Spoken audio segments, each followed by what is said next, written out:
sticking with the DIY theme from last week's video, we're going to do a DIY pull-up bar this week, and there are a number of different DIY pull-up bars out there, but typically you're just looking at your plain straight pull-up bar. So to make things a little bit more interesting and to add more versatility to your home gym, I wanted to do a DIY multi-grip pull-up bar. And going the DIY route, as usual, will save you some money. Now the key here will be how much money will this end up saving in the long run. Looking around at different options online, the cheapest multi-grip pull-up bar that I found that was standalone and also a decent quality was the one from Titan Fitness, and if I remember correctly, it was $120. So to make sure that this DIY is worth the time and the hassle, we're gonna make sure to try to come in at half of that price point or lower. So the goal for this DIY is to come in at 60 bucks or less, and really I would like it to be $50 or less, but we will see. And to make things a little bit more interesting and to show how easy this DIY is going to be, we are going to design, get the parts for, build, install, test, record, all of those things. We're gonna do all of that today in one day. And to make it even a little bit more difficult for me, we're actually going to get a sonogram, so we're going to be able to see our son on the sonogram today, which is going to take up part of the day, and we're still going to be able to get this pull-up bar done today. And to show that we're not making this up, I'm going to design the idea right here on camera, and I will show you that it is March 9th, the day that we are recording. So we are going to get all of this done today. Hopefully I'll remember to show the date again at the end of the video. So let's get into the design. Handy dandy sticky note.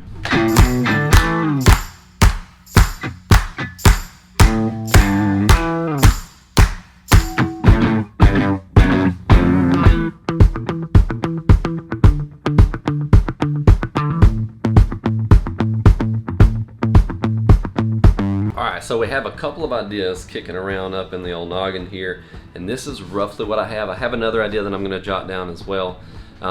What we have here is essentially your typical multi-grip pull-up bar, and the one part that I'm not really sure if we're going to be able to do it is this diagonal piece right here, this 45-degree angle piece, because the way I have it drawn here, I'm positive that we can find the different pipes that we need and the different fittings that we need, with the exception of this guy right here, because I don't know what that is called or if this type of fitting even exists.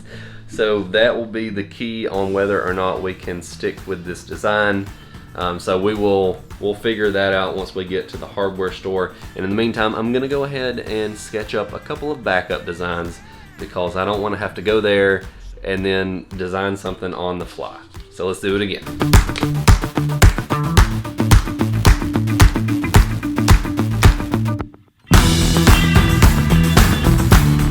Alright, so we have a backup design just in case the other one doesn't work. And with this design, this one's a little bit harder to visualize on paper with a two-dimensional drawing. So just bear with me here, but essentially what we have is your straight pull-up bar will be right here. You'll have the angled grips if you want those. We'll have two neutral grips right here and right here that are going to be coming out as if towards the camera. And then we're going to have two closer neutral grips, so you can do shoulder width neutral grip if you want. Those are also going to be coming out towards the camera. And these two handles are going to be a 45-degree, so those would be taking the place of these 45-degree handles right here. And so that's kind of a top-down view. So you have your typical pull-up bar where you can do your wide grip or your underhand close grip chins. You have your 45-degree handles. You have your wider grip neutral handles and your skinnier, narrower neutral grip handles. So my basic idea here is I want you to be able to do any pull-up grip, any pull-up variation imaginable with this DIY project. So now we're gonna go look at this sonogram. I'm pretty excited about that. And then after we get done with that, I'm gonna pick up the parts and then we're going to get started.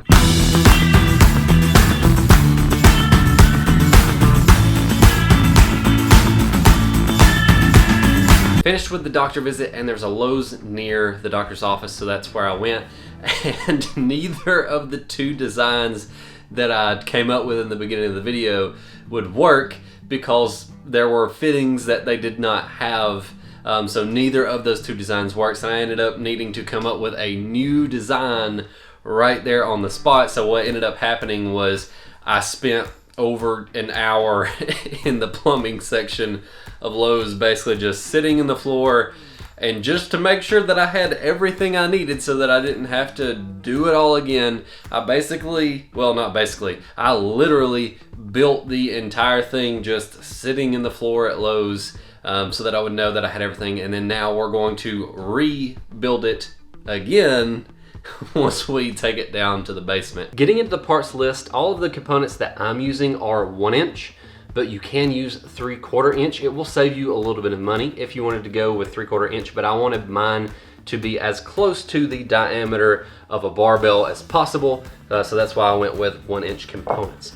So getting into that list, starting from the ceiling down, you will need 2 flanges, 2 18-inch pipes, 1 12-inch pipe, 8 5-inch pipe nipples, and just as a quick note, they only had 4, so I ended up having to go with 4 5-inch and then 4 6-inch, which did add a little bit to the price, which we will talk about later in the video, but you can use all 5-inch pipes to save a little bit of money. 2 1-inch by close pipe nipples, 4 T-joints, 2 90-degree elbow joints, 2 45-degree elbow joints, a 2x4, or in this case, a 2x6, since we already had this on hand.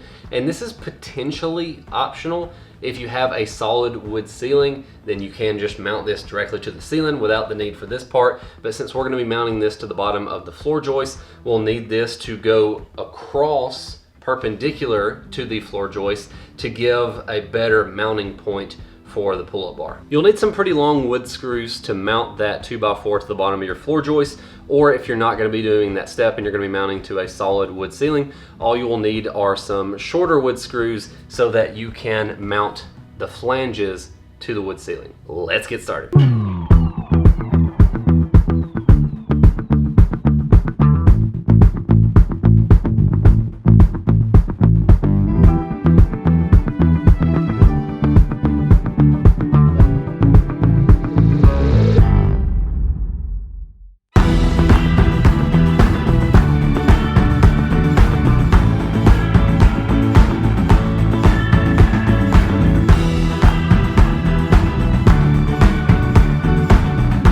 So we have it built.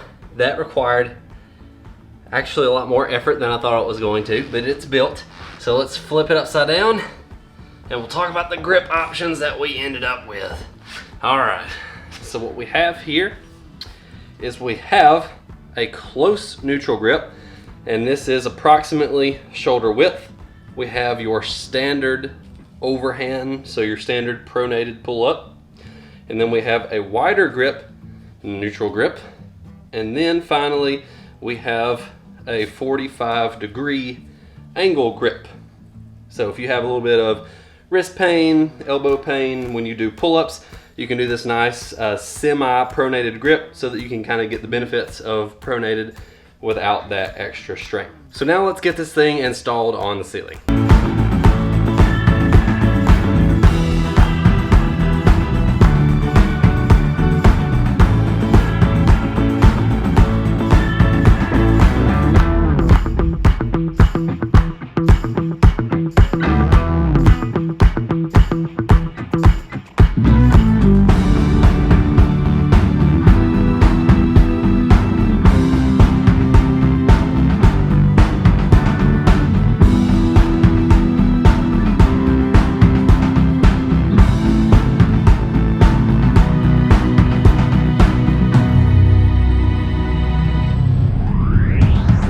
After testing this thing out and using all of the different grip options with regular pull-ups and weighted pull-ups, I've determined that I'm mostly happy with this project.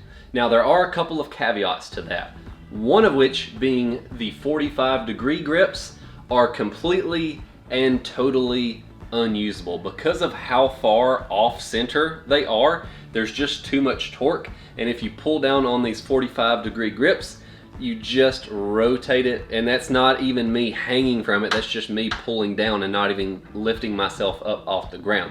So these are completely and totally unusable. The better option for the 45-degree grips, now that I've had a chance to think about it, is getting a T-joint and putting that in line with your uprights, and then just having the opening, the extra opening, pointing 45 degrees forward, and that way all of the weight is being supported by the upright versus being supported by this horizontal hand grip, and there's no way that it could possibly rotate. So that's one thing that should be changed if you're going to do this for yourself. And then the other caveat is these 18-inch uprights are too long for my specific scenario. If you're like me and you're screwing into floor joists, you already have all that extra headroom built in anyway, because your head can go between those floor joists. So you can get away with much shorter uprights. And if I had it to do over again, I would have, instead of these 18-inch uprights, I would have used 6-inch, and that way it would have also knocked some money off of the total as well, which is actually the next topic. At the beginning of the video, we said that we wanted to come in at $60 or less, but I've actually changed that goalpost just a little bit, because after accounting for tax with the Titan bar, that one comes out to be $130. And so my goal was to be at half the price of that Titan bar or lower to consider it to be worth the time and extra hassle versus just buying one that's already made. So the final goal was to come in at 65 bucks or less, and we did not even come close to that mark. We blew that budget out of the water by a ton. Now, this ended up actually costing the same as the Titan bar. This cost 130 bucks, but before you click off of the video, there are a few things that you could do to save a significant amount off of that price. Part of that 130 bucks is this $10 can of truck bed spray that prevents rust and gives a little bit of grip. That is something that's not necessary, or if you wanted to hit it with something a little bit cheaper, you could buy like a cheap like $2 can of spray paint. So you could go with no spray paint or cheap spray paint. You can save about 10 bucks there, which brings it down to 120. And then there are, like I said in the beginning, a few instances because they didn't have enough 5-inch pieces. There were 4 pieces that I had to go with the 6-inch nipples versus the 5-inch nipples, and that cost me about $5 extra there, which brings the total down to 115. And then if you were to go with 6-inch uprights versus 18-inch uprights, that saves you about another $13 or so. So accounting for tax on all of those different things, that brings it down to 100 bucks just from those simple swaps. And then one of the bigger changes is if you were to use 3/4 inch pipe and fittings versus 1-inch pipe and fittings, just based off of some rough math and kind of eyeballing the price differences while I was in the store, it seemed like it would save you about 25% off of the total there. So we would be looking at about 75 bucks versus the 130 bucks that we had with this guy. So with all that being said, 75 bucks versus 130 bucks, it is a little bit of extra work to do this, but ultimately that's up to you.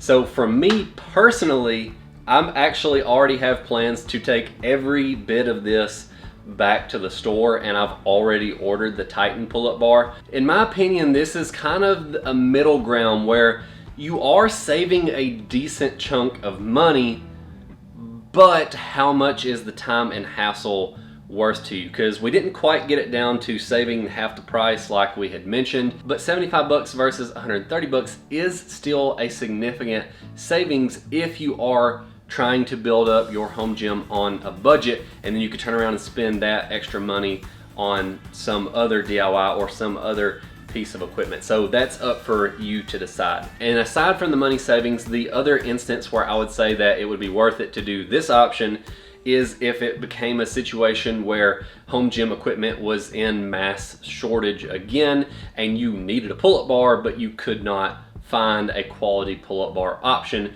you could always build one for about 75 bucks. If you want to know which pull-up grip is the best option for back building, check out this video.